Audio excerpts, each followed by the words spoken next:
Hello and welcome!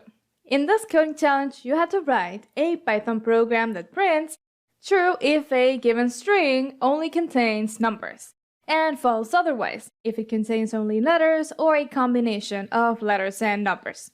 Luckily, in Python, we have an amazing string method that we can call to check this automatically. We just use the name of the variable, followed by a dot, and then the name of the method is decimal.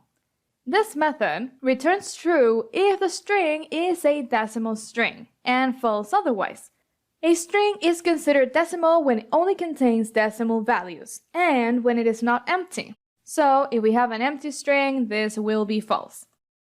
We have to use empty parentheses after the name of the method to call the method and run its functionality. Let's save the file and run the code to see the output. In this case, we see that it is false, because this string is not decimal. It contains only letters. Now let's see a string 4, 5, 6, 7 and run the code. We see the value true, because this string is decimal. It only contains numbers.